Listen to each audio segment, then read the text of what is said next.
Greetings to you.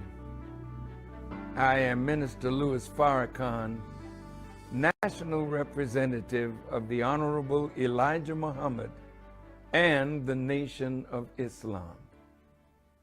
I wanted to bring to you, my beloved brothers and sisters, particularly those who visited Washington on 10/10/15 to support the call for justice or else.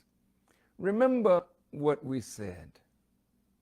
The Honorable Elijah Muhammad, who gave us the idea for that day, told us that we would go to Washington and we would not leave until we got what we came there for.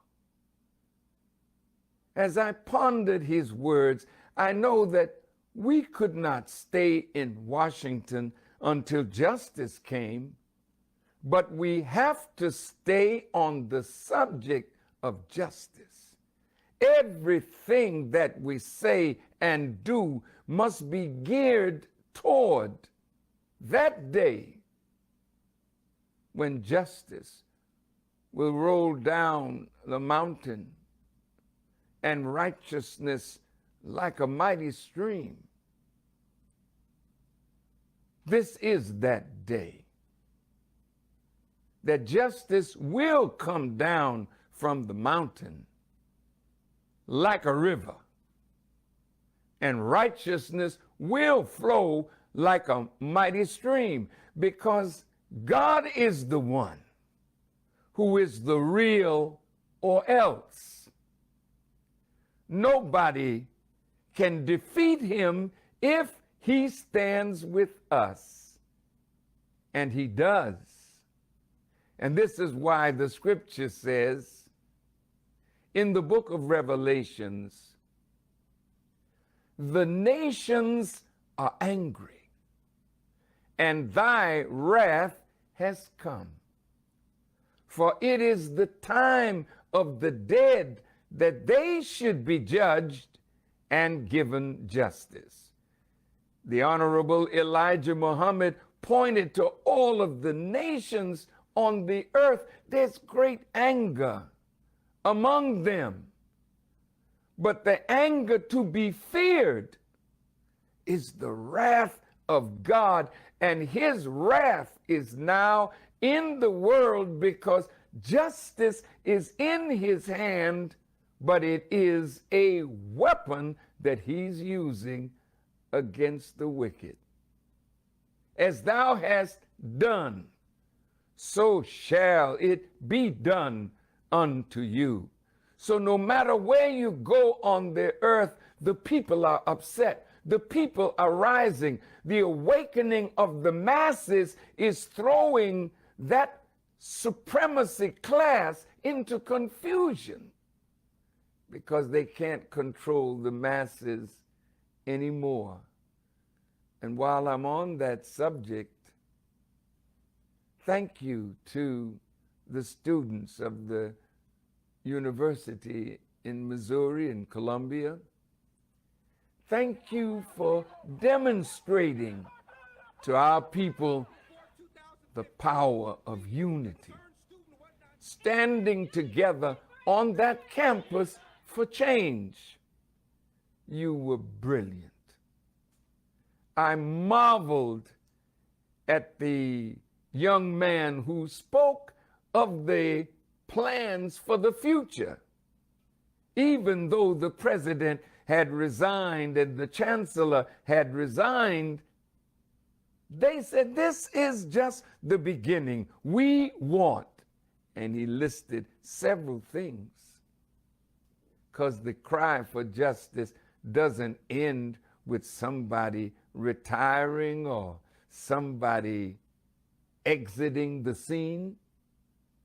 Because when they exit the scene, injustice is still there.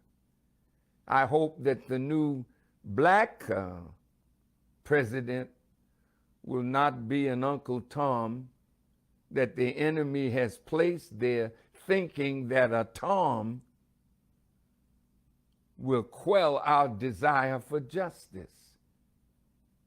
To my dear brother who is the new president, stand up for the students, all of them. Stand up for their grievances, all of them.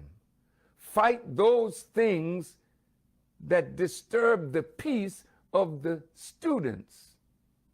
And you will be a great president and set a great example for university presidents across this nation. As Ferguson was the epicenter of a movement, the University of Missouri at Columbia is also the epicenter of the movement of students now rising and using the power of our ability that is making all these colleges rich because of our great talent.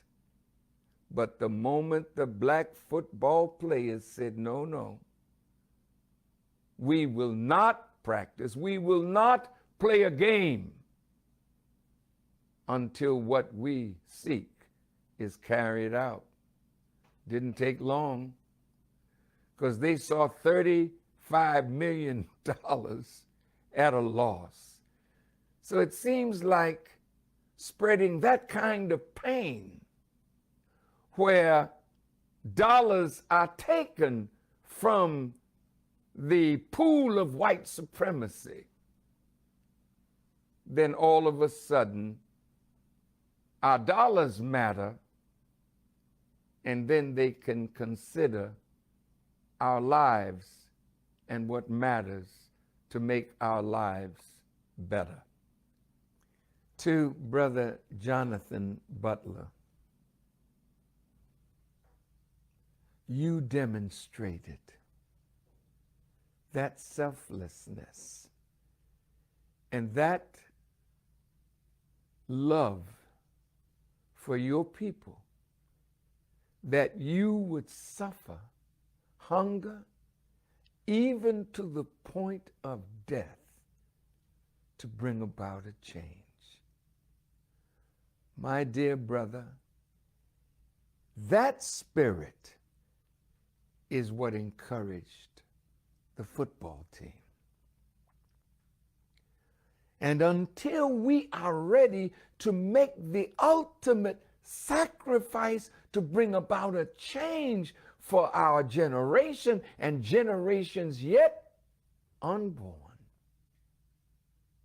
this is the spirit that all of us should beg God to give us, the spirit of our brother, Jonathan Butler.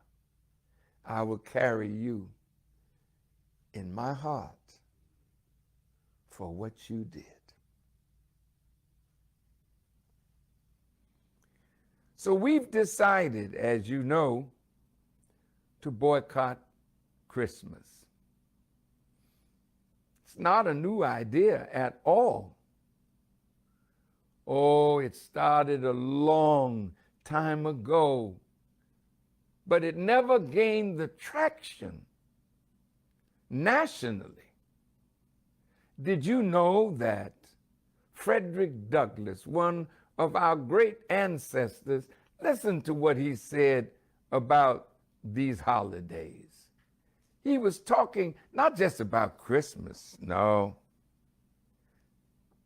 A Christmas thought from Frederick Douglass.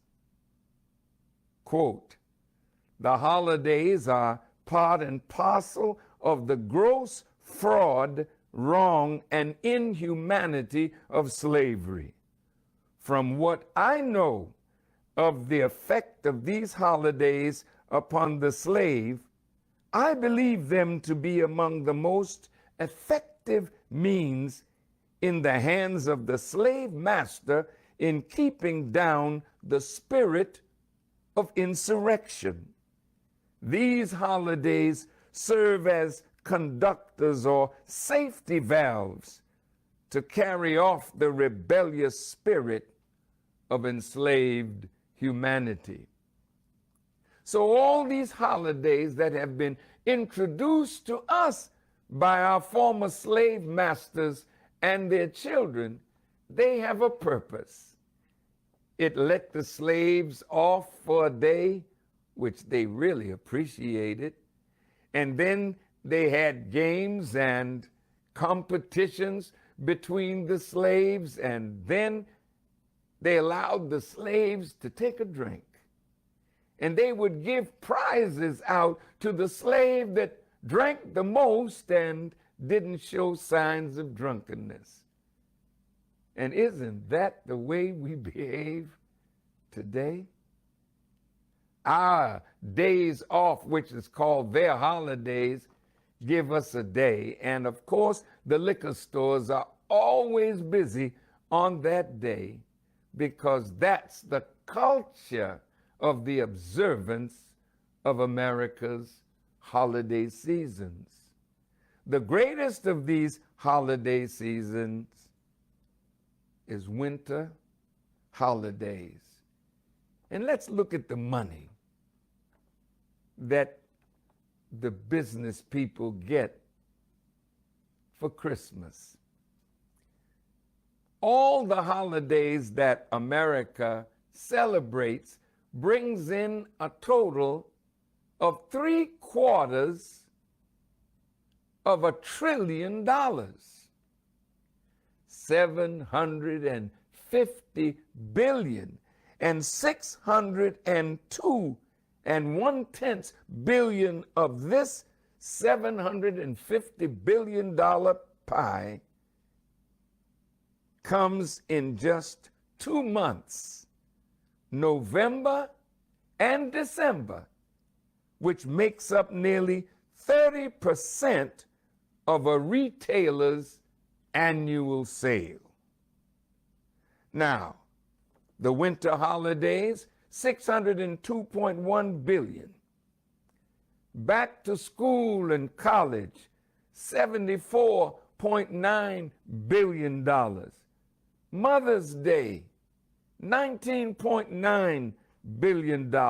Valentine's Day, $17.3 billion. Easter, $15.9 billion. Father's Day, $12.8 billion. The Super Bowl, $8.7 billion. Halloween, $7.4 billion. And St. Patrick's Day, $4.8 billion. Holidays are a bonanza for the business community. But the worst of these holidays is Thanksgiving and Christmas.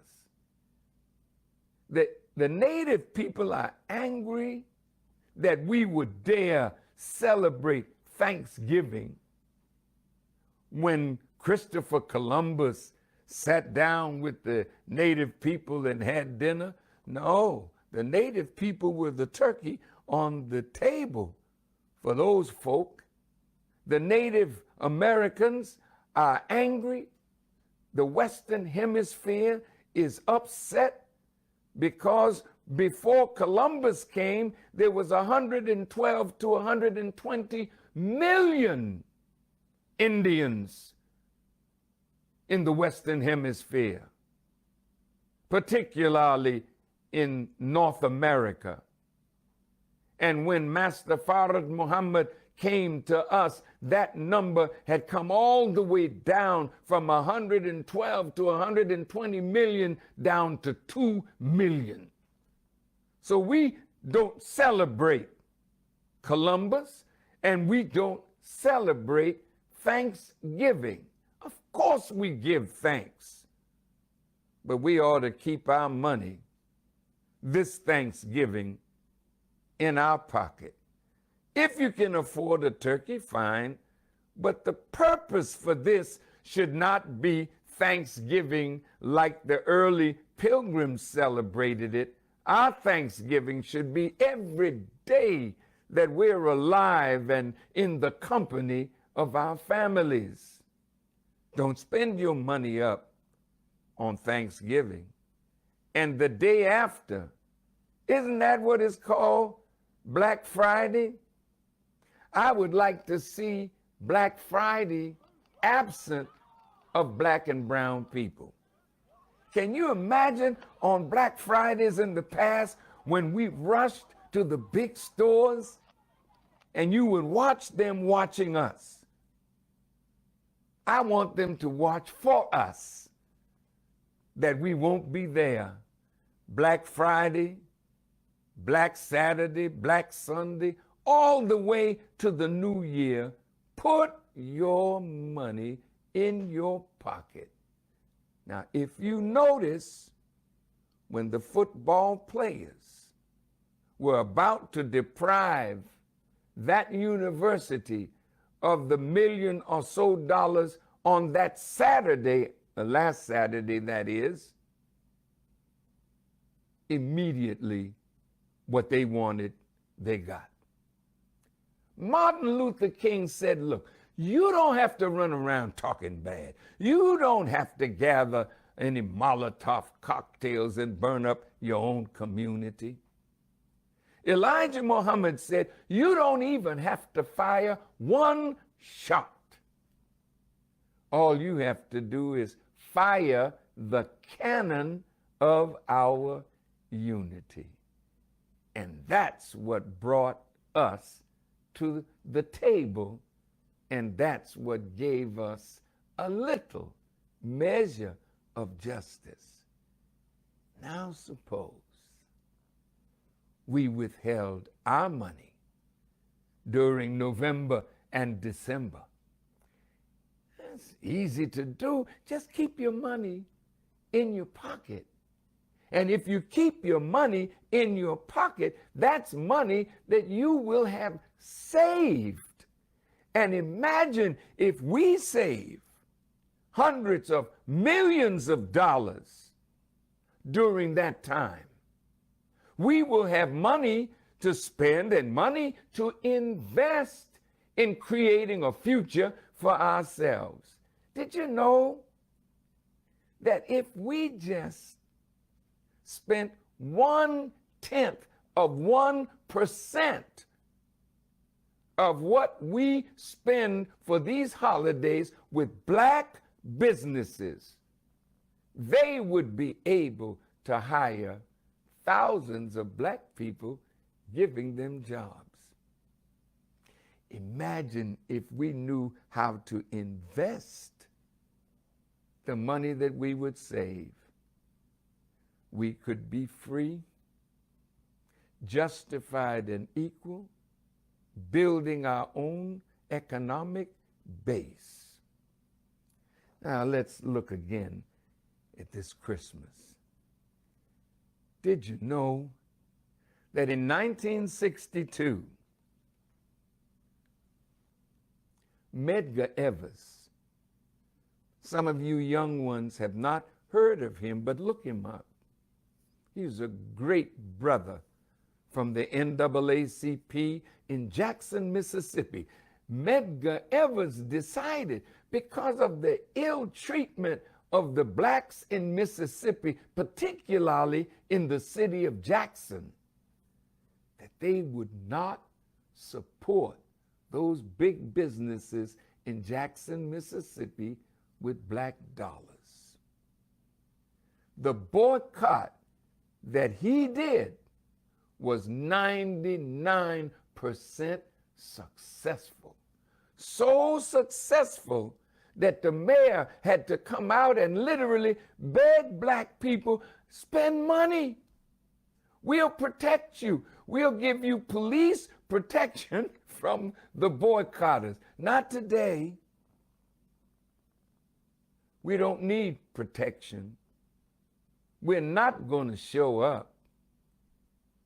We intend to make our unity felt in America. Unfortunately, within a few months, Medgar Evers was assassinated. In 1963, he was murdered right in the garage, not in the garage, but in the driveway to his garage in his home. That same year, they bombed the church in Birmingham, Alabama, and several of our young girls were killed. Dr. Martin Luther King was so upset. He said, let's boycott Christmas. Way back in '63, Dr. King wanted to do this to redistribute the pain that we were feeling over the loss of Medgar Evers, over the loss of our children in that bombing.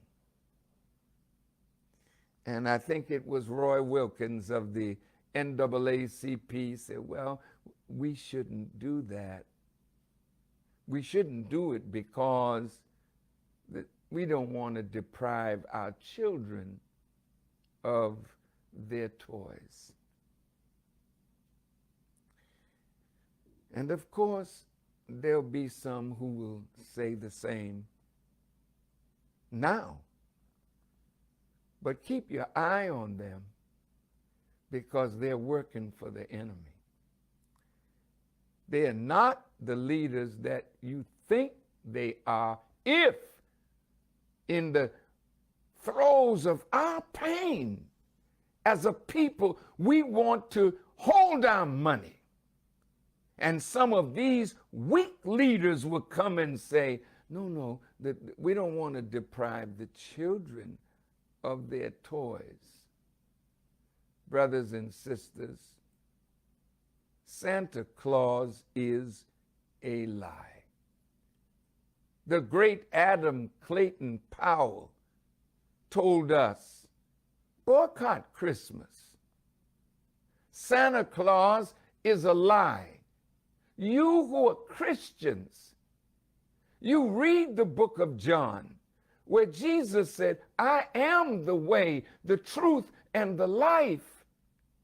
If Jesus is the truth, why would you lie to your children on his birthday, telling a lie that a big fat Caucasian came down a chimney that you don't have with his 8 reindeer and gave you something that your parents went out and sacrificed and went into debt, by the way, for another year to give you a puzzle or a doll or a little pistol or whatever your heart's desire.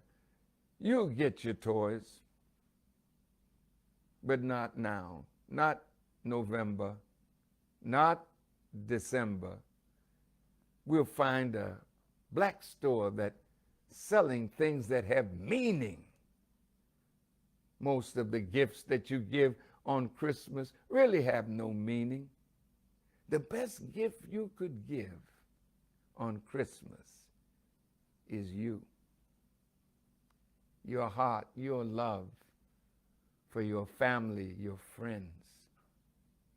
Let's make this Christmas a Christmas where Christ is back in the center of what we believe is his birthday. Now, you know, the slave master let the slaves get drunk. The slave master put it in the holidays. And every single holiday, particularly Christmas, the liquor stores get our money. Let's rid ourselves of the lust of wine and strong drink. Let's keep that money in our pocket. And you know, when they look up and they don't see you at the liquor store, they will know that the boycott is successful. Black folk are rising, and we feel their power. Then whatever demands we put on the table, because this boycott is just the beginning. of course, don't be afraid. Their loss of money makes them desperate, and of course, they're going to want to do something about it. Now, the Honorable Elijah Muhammad said to me, he said, "Brother, I can't promise that we won't get a hickey. Not on your neck, but on your head. I can't promise you that some of us won't go to jail. I can't promise you that some of us won't even lose our lives in this quest for justice. But he said, I can promise you victory. And victory means that what we seek, we shall find. What we ask for, we will get. And any door that we knock on as a unified body, that door will open. And that heart, even if they don't feel it, the loss of their economic strength will cause the door to open. It's time now. Did you know that in the book of John, the thing that caused Jesus to be murdered, betrayed, and lied on was he got angry. And in his anger, he took a cord and he twisted that cords together into a whip. And he went in and drove the money changers out of the temple and turned their tables over. This is Jesus, angry, whipping the money changers. Well, who were the money changers in that day? And who are the money changers today? Elijah Muhammad said, and I think I got a quote here for him. He said, if one well-twisted cord is hard to break, what about 100 cords twisted together? Impossible to break. And that is the power of our unity. May Allah bless us to be unified in mind and spirit. May we find joy in keeping our money in our pockets.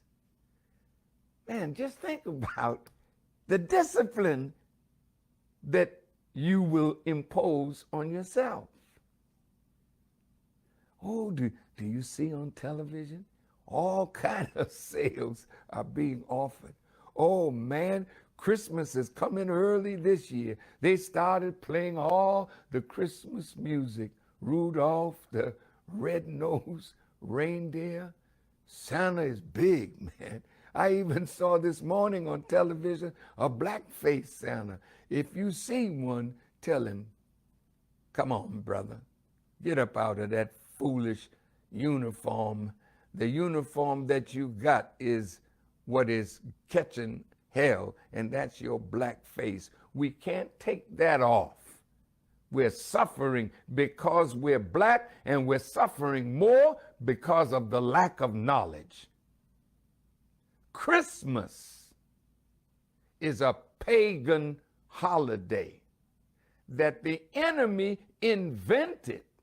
It came out of the Babylonian era. Did you know that? Did you know that the sun worshipers that were heathens, they would go in the forest and cut down a tree and then deck it with silver and gold and fasten it with nails on the floor? Look in the 10th chapter of Jeremiah, verses 1 through 5, and you'll see that this is a heathen practice. That the pagans, when they became Christians, they didn't give up their pagan practices. Now let me close this with these holidays that are based on paganism. Did you know that when you put your lights on, put it all over your house, put a candle in the window and a wreath, that's because the people worship the sun. And next month, December the 21st, is the shortest day of the year. So the sun worshipers thought that their God was leaving them. So they were entreating their God to come back to them. So they would burn a Yule log. They lit candles. They cut the tree out of the forest. Yes. And when Constantine became a Christian from being a pagan, he substituted the worship of the sun for the worship of the Son of God. But how do you carry out the honor and worship of Christ? Drunk? That's part of the holiday season. Foolish? Doing unrighteous things? We have dishonored Jesus by the way we practice pagan, heathen practices as ex-slaves in the manner that we were acculturated to act. Did you know that the money that we get out of our economy, $1.1 to $1.3 trillion, we spend it almost as fast as we get it? I was shocked when I heard some statistics that the Asian people, Chinatown, Koreatown, their money circulates in their community nearly a whole month before it goes.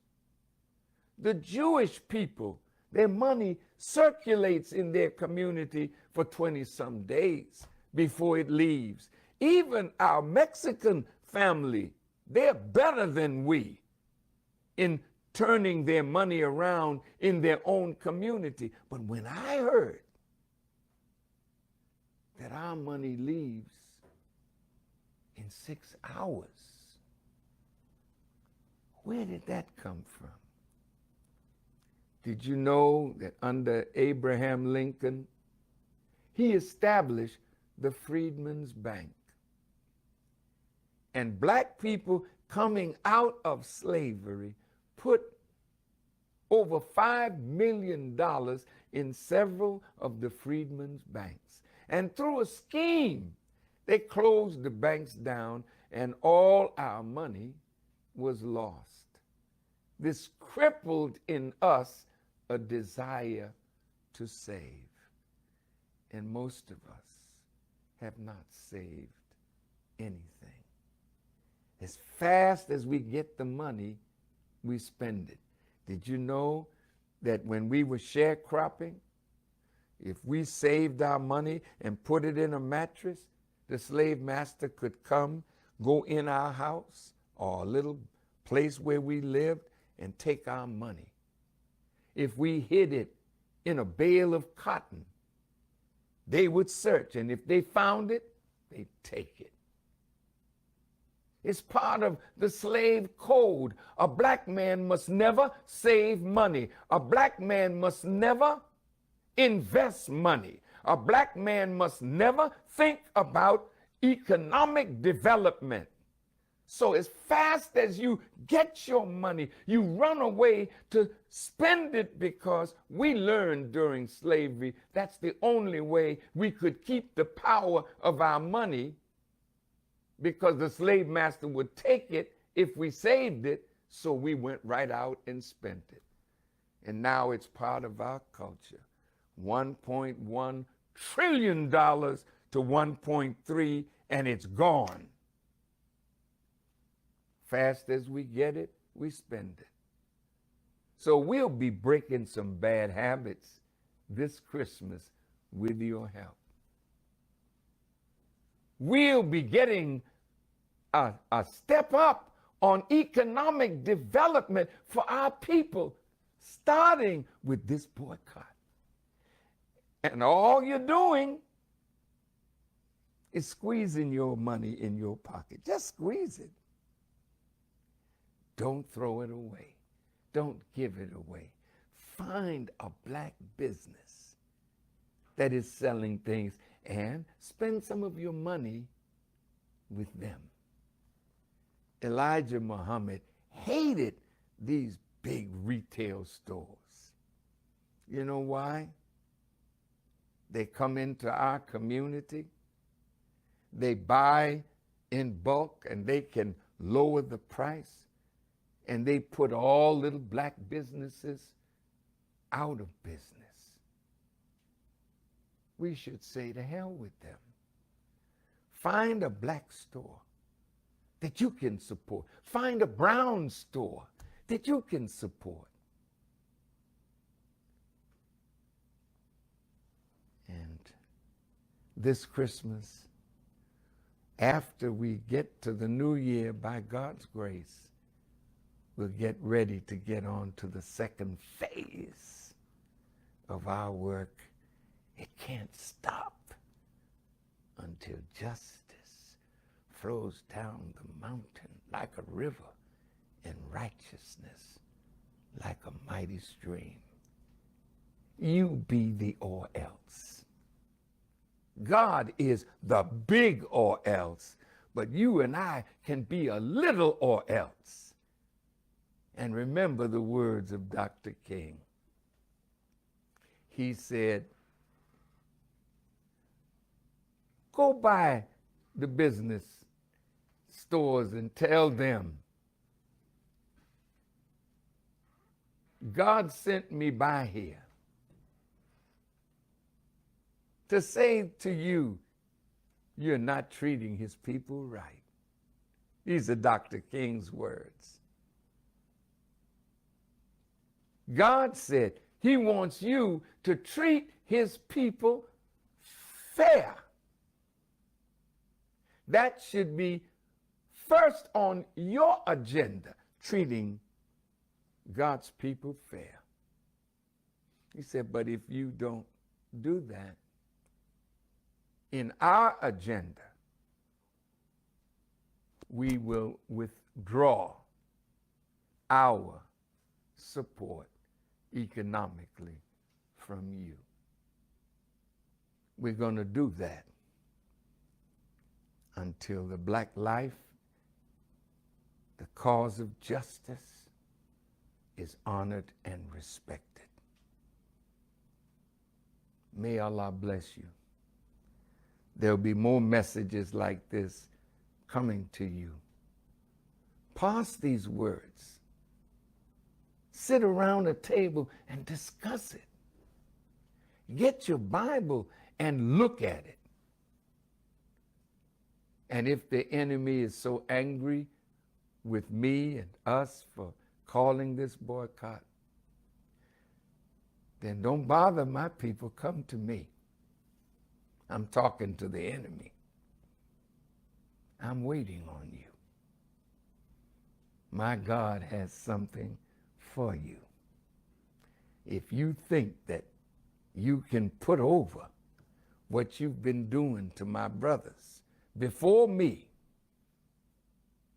Try it. And God will be quick to show you. Dr. King is probably the last great black leader that you will kill. Stand up, black people. Stand up, brown people. Stand up, indigenous people. Keep your money and let's show the world our unity and watch them bow. Thank you for listening, and may Allah bless you with the light of understanding. Greet you in peace. As-Salaam Alaikum.